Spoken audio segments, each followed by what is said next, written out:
Assalamualaikum warahmatullahi wabarakatuh. Di sini saya akan melakukan beberapa uji tentang non-parametrik. Yang pertama yaitu uji non-parametrik sampel, yang kedua uji non-parametrik berpasangan, dan yang ketiga uji non-parametrik sampel independen. Yang pertama, uji non-parametrik sampel. Persaingan antara usaha kuliner di sekitar kampus semakin meningkat. Pemilik usaha perlu memahami preferensi konsumen untuk menentukan strategi pemasaran yang tepat. Seorang peneliti melakukan survei kepada 22 mahasiswa untuk mengetahui warung makan yang lebih disukai sebagai tempat makan siang. Kedua warung yang menjadi objek penelitian adalah yang pertama warung nasi goreng, yang kedua warung lalapan. Hasil survei menunjukkan bahwa 8 responden memiliki warung nasi goreng dan 14 responden memilih warung lalapan. Peneliti ingin mengetahui apakah perbedaan jumlah pemilih tersebut terjadi secara kebetulan atau menunjukkan adanya preferensi yang berbeda di masyarakat. Rumusan masalah. Apakah preferensi mahasiswa terhadap kedua warung makan tersebut sama atau terdapat kecenderungan memilih salah satu warung? Hipotesisnya yaitu H0 tidak ada perbedaan preferensi konsumen terhadap kedua warung. H1 jika ada perbedaan preferensi konsumen terhadap kedua warung. Uji yang digunakan yaitu uji binomial.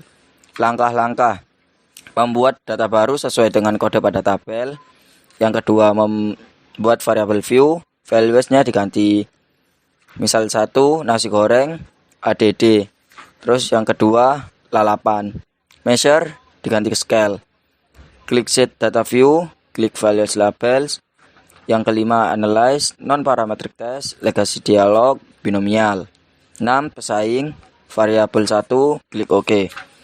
Interpretasinya yaitu karena nilai signifikansinya 0,286 atau lebih besar dari 0,05, maka H0-nya diterima, H1-nya ditolak. Yang artinya penelitian menunjukkan bahwa tidak dapat perbedaan preferensi yang signifikan antara konsumen yang memilih warung nasi goreng dan warung lalapan. Yang kedua, uji non-parametrik berpasangan. Seorang dosen menerapkan metode pembelajaran interaktif berbasis diskusi kelompok pada mata kuliah statistik. Sebelum metode baru ditetapkan, mahasiswa diberikan tes awal, yaitu pretest, untuk mengetahui tingkat pemahaman mereka. Setelah proses pembelajaran berlangsung selama 1 bulan, mahasiswa kembali diberikan tes yang sama, yaitu post-test. Hasil tes kemudian dikategorikan menjadi paham atau tidak paham. Karena pengukuran dilakukan pada mahasiswa yang sama sebelum dan sesudah perlakuan, maka bersifat berpasangan. Rumusan masalahnya. Apakah metode pembelajaran interaktif mampu meningkatkan tingkat pemahaman mahasiswa? Hipotesisnya yaitu H0 jika terdapat perubahan tingkat pemahaman mahasiswa setelah penerapan metode pembelajaran interaktif.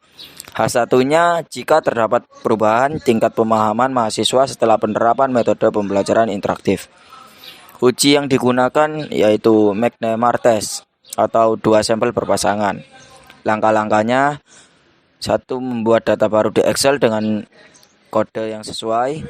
Salin data ke SPSS lalu tempelkan data. Yang ketiga, values bagian tidak paham. Kode 1, mendengarkan ADD kode. Terus yang kode 2, tidak mendengarkan. Yang keempat, values bagian paham. Kode 1, mendengarkan ADD.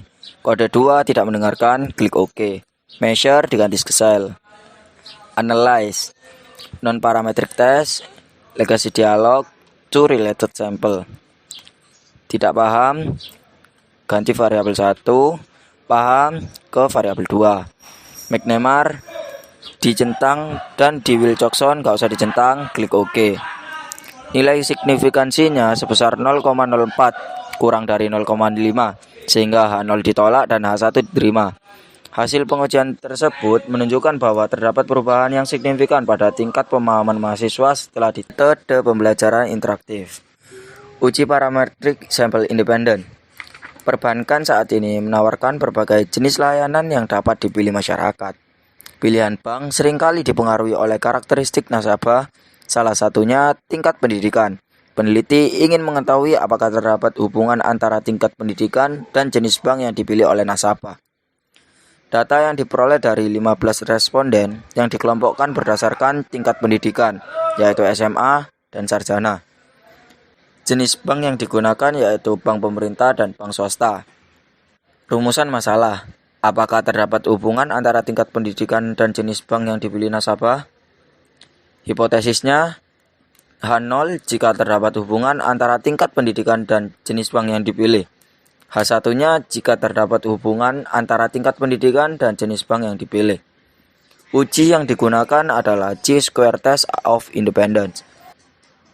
Langkah-langkah: membuat kode baru, tempel data, salin ke SPSS, tempel, sheet variable view, values, pendidikan, bagian bank, values bank, yang ke-6 analyze, descriptive statistik, cross tab, 7 pendidikan, 8 bank, 9 statistik, Chi-square, continue, klik OK. Interpretasinya yaitu nilai signifikan yang dihasilkan adalah 0,315 yang mana lebih besar dari 0,05. Maka H0 diterima dan H1 ditolak.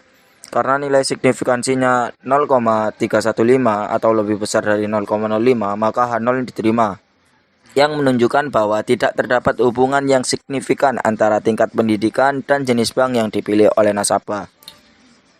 Oke, sekian. Terima kasih. Wassalamualaikum warahmatullahi wabarakatuh.